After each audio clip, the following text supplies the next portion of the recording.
സാധനങ്ങളെല്ലാം തീർന്നു. അപ്പോൾ കുറച്ച് സാധനങ്ങൾ വാങ്ങിക്കാൻ വേണ്ടി പുറത്തേക്ക് പോകണം. പോകുന്ന വഴിക്ക് നല്ല മനോഹരമായ കാഴ്ചകളുണ്ടായിരുന്നു കേട്ടോ. അപ്പോൾ അതും കൂടെ നിങ്ങളെ കാണിച്ചു തരാമെന്ന് വിചാരിച്ചു. ഇത് നോക്ക്, ഒരു ലേക്ക് മൊത്തം ഫ്രോസൺ ആയിട്ട് കിടക്കുന്നതാണ് കേട്ടോ ഇത്. പിന്നെ ഇതിവിടെ പുറത്തേക്കൂടെ ഇറങ്ങി നടക്കാനുണ്ടല്ലോ, ഒരു പ്രത്യേക ഫീലാട്ടോ. തണുപ്പൊക്കെ കുറഞ്ഞു കഴിഞ്ഞാൽ നല്ല സുഖമായിരിക്കും നടക്കാൻ. ദേ തവളക്കൂട്ടം ചിരിച്ചുകൊണ്ടിരിക്കുന്നത് കണ്ടോ. പിന്നെ ലേക്കിൻ്റെ കാര്യം പറയുമ്പോൾ ഈ ലേക്ക് മൊത്തം തണുത്ത ഐസായിട്ടിരിക്കും കേട്ടോ. ഇതിൻ്റെ അകത്തും താറാവുകൾ നിൽപ്പുണ്ടാവുമേ. പക്ഷെ എന്നാലും ഇതിൻ്റെ അകത്ത് മീനുകളൊക്കെ എന്താവുമായിരിക്കും എന്നാണ് ഞാൻ ചിന്തിക്കുന്നത്. പിന്നെ ഈ വീടുകൾ നോക്കിക്കേ, നല്ല ഭംഗിയാണ് കേട്ടോ ഇവിടുത്തെ വീടുകളൊക്കെ കാണാൻ. അതായത് നമ്മുടെ നാട്ടിലെ പോലെ വലിയ കൊട്ടാരങ്ങളല്ല, ചെറിയ വീട്, പുറമേ വലിയ അലങ്കാരങ്ങളും കാര്യങ്ങളും ഇല്ല, പക്ഷെ അകത്ത് ഭയങ്കര സെറ്റപ്പായിരിക്കും കേട്ടോ ഇവരുടെ വീട്. പിന്നെ വേറൊരു പ്രത്യേകത എന്ന് പറഞ്ഞാൽ ഇവിടെ നിന്ന് മതിലുകൾ അധികം കെട്ടിപ്പൊക്കാറില്ല കേട്ടോ നമ്മുടെ നാട്ടിലെ പോലെ. ചില വീടുകൾക്കുണ്ടാവും, പക്ഷെ ചില വീടുകൾക്ക് ജസ്റ്റ് ചെടികളും കൊണ്ട് ഒരു അതിര് കെട്ടിയിട്ടേ ഉണ്ടാവുള്ളൂ. അതിലില്ലാത്ത വീടുകളും ഉണ്ട് കേട്ടോ. അങ്ങനെ ഞാൻ സാധനങ്ങൾ വാങ്ങിക്കാൻ വേണ്ടി സൂപ്പർ മാർക്കറ്റിൽ എത്തി കേട്ടോ. ഇവിടെ ഈ ഷാംപൂ സാധനങ്ങൾക്ക്, പിന്നെ മുടി കളർ ചെയ്യുന്ന സാധനങ്ങൾക്ക്, മേക്കപ്പ് ഐറ്റംസിനൊക്കെ അത്യാവശ്യം വിലയുള്ളതായിട്ടാട്ടോ എനിക്ക് തോന്നുന്നത്. അതായത് പ്രൊഡക്ട്സ് എല്ലാം നല്ലതായിരിക്കും. അപ്പോൾ അതിനനുസരിച്ച് നമ്മൾ ഇച്ചിരി വില കൊടുത്തിട്ടാണ് സാധനങ്ങൾ വാങ്ങിക്കുന്നത്. ഇപ്പോൾ ഒരു ഷാംപൂനോ സ്ക്രബിനോ ഒക്കെ എന്ന് പറയുമ്പം 70 ക്രോൺസ് ഒക്കെ ആകും കേട്ടോ. 70 ക്രോൺസ് എന്ന് പറഞ്ഞാൽ നമ്മുടെ നാട്ടിൽ ഒരു ഏകദേശം ഒരു 500-ൻ്റെ ഒക്കെ മുകളിലേക്ക് പോകുന്ന ഒരു എമൗണ്ട് ഇവിടെയുണ്ട്. പിന്നെ ഫുഡ് ഐറ്റംസിൻ്റെ കാര്യം പറയുകയാണെങ്കിൽ ഞാനിവിടെ വന്നേ പിന്നെ അധികവും കഴിക്കുന്ന ബ്രെഡാട്ടോ. നാട്ടിലാണെങ്കിൽ അപ്പം, ഇഡ്ഡലി, പുട്ട് എന്നൊക്കെ പറഞ്ഞ് ഇങ്ങനെ മാറി മാറി കഴിച്ചുകൊണ്ടിരുന്ന ഞാൻ ഇവിടെ വന്നു കഴിഞ്ഞപ്പോൾ ഇത് കഴിക്കാനേ രക്ഷയുള്ളൂ, വേറെ ഒരു ഓപ്ഷനും ഇല്ല. കാരണം ഇവിടെ ചീപ്പായിട്ട് കിട്ടുന്നത് ബ്രെഡാണ്. അപ്പോൾ ബ്രെഡിൻ്റെ അകത്തും പലതരം വെറൈറ്റികളുണ്ട്. അത് എന്തൊക്കെയാണെന്ന് വെച്ചാൽ നമുക്ക് നോക്കി മേടിക്കാം. അങ്ങനെ ബ്രെഡൊക്കെ വെച്ച് അഡ്ജസ്റ്റ് ചെയ്ത് പോയിക്കൊണ്ടിരുന്ന സമയത്ത് ഇടയ്ക്ക് വയറിന് ചെറിയൊരു അസ്കിത വന്നപ്പോൾ പിന്നെ അതൊക്കെ മാറ്റി പിടിച്ച് ഗോതമ്പ് പൊടി വാങ്ങിച്ചിട്ട് നമ്മുടെ ഏഷ്യൻ സ്റ്റോറിൽ നിന്ന് ഗോതമ്പ് പൊടി കിട്ടും. അങ്ങനെ ഗോതമ്പ് പൊടി വാങ്ങിച്ച് ഇപ്പോൾ ഗോതമ്പ് ദോശയും ഗോതമ്പടയൊക്കെ കഴിച്ചിട്ടാണ് മുന്നോട്ടേക്ക് പോകുന്നത്.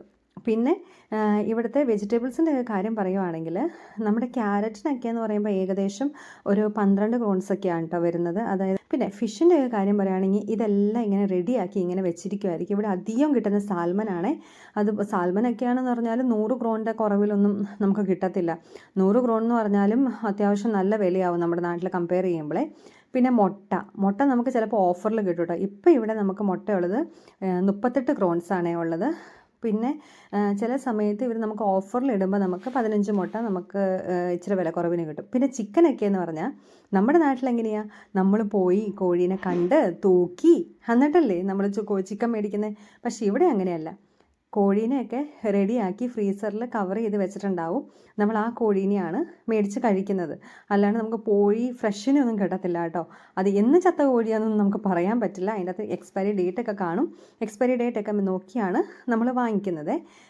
പിന്നെ ഉള്ളിക്കെന്ന് പറയുമ്പോൾ ഇവിടെ ഉള്ളിക്ക് നമുക്ക് ഒരു 15 ക്രോൺസിനൊക്കെ കിട്ടും. പിന്നെ ഇവിടെ നമുക്ക് ചുമന്നുള്ളി കിട്ടും കേട്ടോ. ചുമന്നുള്ളിക്കാണെങ്കിലും 16 ക്രോൺസിനൊക്കെ നമുക്ക് കിട്ടുവേ. പിന്നെ ഇവിടെ വലിയ വിലയില്ലാത്തത് പൊട്ടാറ്റോയ്ക്കാണ്. പൊട്ടാറ്റോ ഒക്കെ ചില സമയത്ത് നമുക്ക് നല്ല ഓഫറിൽ കിട്ടും. വെളുത്തുള്ളിക്ക് അത്യാവശ്യം നല്ല വിലയുണ്ട് കേട്ടോ. 13-16 ക്രോൺസൊക്കെ എന്ന് പറയുമ്പോൾ നമ്മുടെ നാട്ടിൽ അത്യാവശ്യം നല്ല വിലയാകും. പിന്നെ ക്യാബേജ് ഒരു ദിവസം ഞങ്ങൾ ഓഫർ കണ്ട് വാങ്ങിച്ചേ. പക്ഷേ അന്ന് എനിക്കിട്ട് പണി കിട്ടി.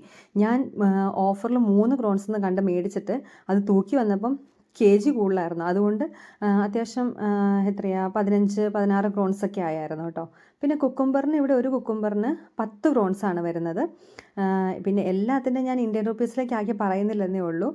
അങ്ങനെ നിങ്ങൾക്കിപ്പോൾ നോക്കണം എന്നുണ്ടെങ്കിൽ DKK to INR കൺവേർട്ട് ചെയ്താൽ മതി കേട്ടോ. പിന്നെ തക്കാളി എന്ന് പറയുമ്പോൾ ഇവിടെ പലതരം തക്കാളികളുണ്ട്. കുഞ്ഞൻ തക്കാളികൾ തൊട്ട് എല്ലാം കിട്ടും. ഇവിടെ ആൾക്കാർ ഇവിടെ ലഞ്ച് ബ്രേക്കിനൊക്കെ ഞങ്ങളുടെ ഡ്യൂട്ടിയുടെ ഇടയ്ക്ക് ഇവിടുത്തെ ആൾക്കാർ കഴിക്കുന്നത് കുറച്ച് ചോറ്, പിന്നെ ഫ്രൂട്ട്സ്, പിന്നെ നോൺ വെജ് എന്തെങ്കിലും, പിന്നെ തക്കാളി എല്ലാം കഴിക്കും. തക്കാളിയൊക്കെ അങ്ങനെ അവർ കഴിക്കാറുണ്ട് കേട്ടോ. ഈ വലിയ തക്കാളിയല്ല, കുഞ്ഞു തക്കാളി. മാഗിക്ക് 2.95. ഇതിൻ്റെ അകത്ത് വേറൊരു പ്രത്യേകത എന്ന് പറഞ്ഞുകൊണ്ടല്ലോ, ഇവർ ഇതിൻ്റെ സാധനത്തിൻ്റെ മുകളിൽ ഒന്നും പൈസ എടുത്തില്ല കേട്ടോ. ഇവരെല്ലാം ഇങ്ങനെ എഴുതി വെക്കത്തേ ഉള്ളൂ. ഇങ്ങനെ എഴുതി വെക്കുന്നതിൻ്റെ അകത്ത് നോക്കിയിട്ട് വേണം നമ്മൾ സാധനങ്ങൾ എടുക്കാനായിട്ട്. അത് ഭയങ്കര ബുദ്ധിമുട്ടാണ്.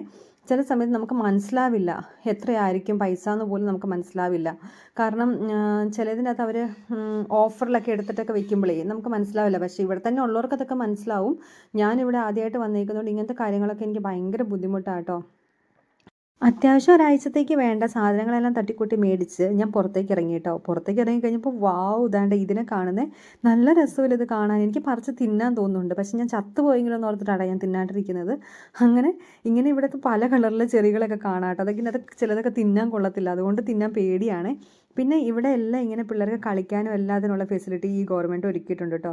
അപ്പോൾ ഇന്നത്തെ വീഡിയോ ഇത്രയൊക്കെ ഉള്ളൂ. അപ്പോൾ നിങ്ങൾക്ക് ഈ വീഡിയോ ഭയങ്കര ഇഷ്ടപ്പെട്ടു എന്ന് ഞാൻ വിചാരിക്കുന്നു. നിങ്ങൾക്ക് ഇഷ്ടപ്പെട്ടെങ്കിൽ ചാനൽ ഒന്ന് സബ്സ്ക്രൈബ് ചെയ്ത് ലൈക്ക് ചെയ്യണേ. Thank you so much for watching.